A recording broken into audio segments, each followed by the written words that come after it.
નમસ્કાર બાલ મિત્રો, યુટ્યુબ ચેનલમાં આપનું હાર્દિક સ્વાગત છે. આજે આપણે ભાગ નંબર 102માં દાખલા નંબર 1થી 10નું સોલ્યુશન મેળવશું. તો ચાલો આપણે શરૂ કરીએ. દાખલો નંબર 1. એક કોળાના 1/4 ભાગની કિંમત ₹10 હોય તો આખા કોળાની કિંમત કેટલા રૂપિયા થશે? તો આમાં આપણે સૌપ્રથમ 1/4 ભાગ એટલે કોળાનો ચોથો ભાગ, અને ચોથો ભાગની કિંમત અહીં આપેલી છે ₹10. તો આખા કોળાનો ભાવ કેટલો થાય, કિંમત કેટલી થાય? તો આપણે સૂત્ર મૂકીશું કે 1/4 ભાગની કિંમત ₹10. તો 1 એટલે આખા ભાગની કિંમત બરાબર કેટલી? તો 1 ગુણ્યા 10 ગુણ્યા 1/4 એટલે કે 4 એકાંશ થશે, છેદમાં થશે એટલે 10 ચોક 40. ચોથા ભાગની કિંમત ₹10 હોય તો આખા ભાગની કિંમત કેટલી થાય? ₹40. ચોથો ભાગ એટલે પા ભાગ, આખા ભાગની કિંમત 40 તો એના પા ભાગ 10 થાય. એટલે આપણો ઓપ્શન નંબર જે છે કે ઓપ્શન નંબર બી એ આપણો સાચો જવાબ આવશે. ત્યારબાદ કુલ 60 કેરી છે, તેમાંથી 1/2 પાકેલી છે, તો કુલ કેટલી કેરીઓ પાકેલી છે? અહીંયા આપણે કુલ કેરીની સંખ્યા આપી છે. 1/2 કેરી પાકેલી છે એટલે કે 1/2 એટલે અડધી. જો અડધી કેરી પાકેલી હોય તો કુલ કેટલી કેરીઓ પાકેલી છે? તો હવે અહીંયા આપણે 60 છે તો 60ના અડધા કરીએ તો કેટલા થાય? તો કે 30. તો આપણે અહીંયા જવાબ આવશે ઓપ્શન નંબર ડી, 30 કેરી પાકેલી છે. ત્યારબાદ દાખલો નંબર 3. કુલ 32 બાળકો છે, તેમાંથી 3/4 છોકરીઓ છે, તો કેટલા છોકરાઓ હશે? અહીંયા આપણે છોકરીઓની સંખ્યા 3/4 ભાગની છે અને કુલ બાળકો છે 32, એટલે કે 32 બાળકોમાંથી આપણે 3/4 છોકરીઓ બાદ કરીએ અને જે સંખ્યા વધે તેટલી સંખ્યા છોકરાઓની હશે. તો તે શોધવા માટે આપણે જોઈએ તો 3/4 ગુણ્યા 12 કરીએ એટલે આપણને સંખ્યા મળશે 3/4 ગુણ્યા 32, 4 × 8 = 32, 24 છોકરીઓ છે.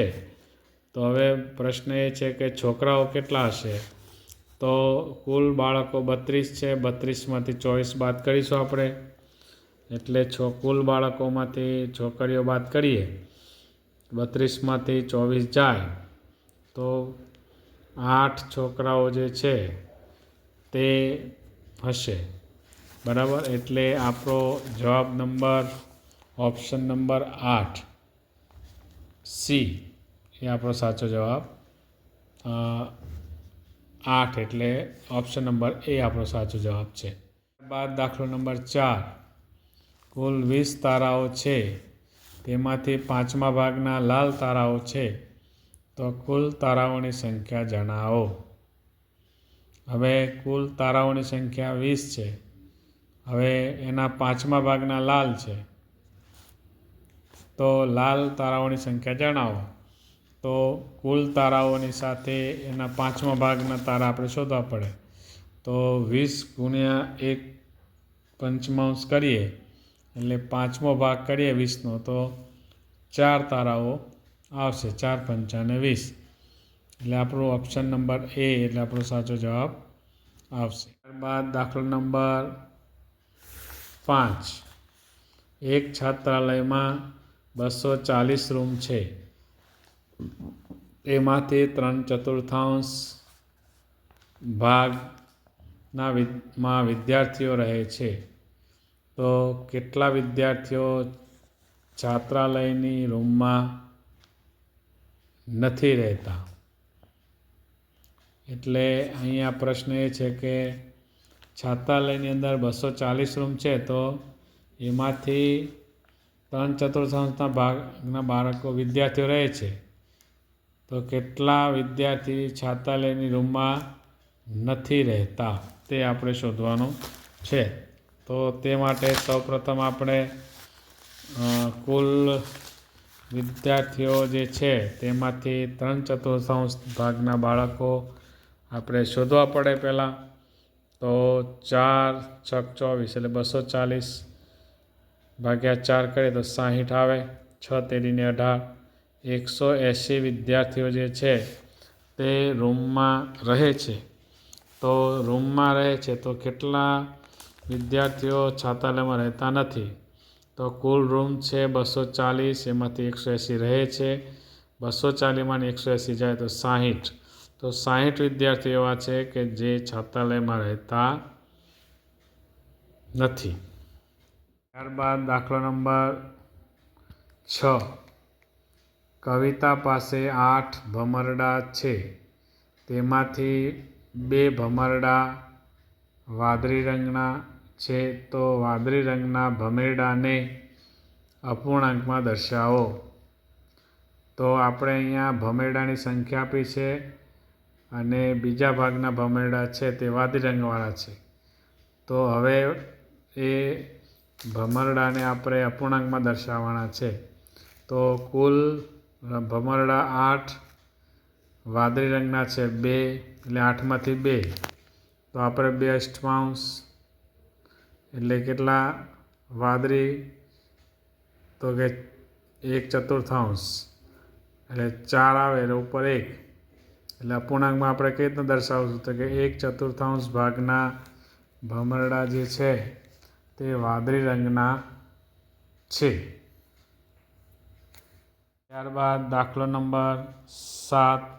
હિરેન પાસે 40 કેળા છે, તે પૈકી પા ભાગના કેળા ખરાબ થઈ ગયા છે, તો તેની પાસે કેટલા કેળા સારા રહે? તો હવે આપણે અહીંયા ખરાબ કેળાની સંખ્યા શોધીશું, તો પછી ખબર બાકી રહે તે સારા કેળા હોય. કુલ કેળાની સંખ્યા 40 અને બગડેલા કેળા જે છે તે પા ભાગ. તો સૌપ્રથમ પા ભાગ એટલે શું કહેવાય? તો પા ભાગ એટલે 1/4 ભાગ કહેવાય. હવે 40માંથી 1/4 એટલે ચોથો ભાગ બાદ કરો તો 40 × 1/4, 4 દાન 40. 10 કેળા જે છે તે ખરાબ થઈ ગયા. હવે 40 કેળા છે એમાંથી 10 ખરાબ થયા, તો વધે કેટલા? તો આપણે જોઈએ તો સારા કેળા બરાબર કુલ કેળા, એમાંથી બગડેલા કેળા બાદ કરીએ તો 40 - 10 તો 30 કેળા જે છે તે સારા રહે. એટલે આપણો જવાબ આવશે 30 કેળા. ત્યારબાદ દાખલો નંબર 8. રહીમે શાળાએ પહોંચવા 1.14 કિમી અંતર કાપવું પડે છે.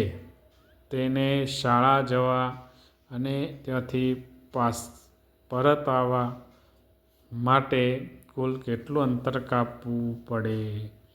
તો સૌપ્રથમ આપણે કેટલા કિલોમીટર જાય છે તે આપણે શોધવું પડે. તો અહીંયા 1.14, તો આપણે એને પહેલાં શુદ્ધ અપૂર્ણાંકમાં ફેરવશું, અથવા તો અહીંયા લખીએ કે 1 કિલોમીટર અને આ એનો ચોથો ભાગ. તો 1 કિલોમીટર અને એનો ચોથો ભાગ ગઈએ તો 250 મીટર થાય.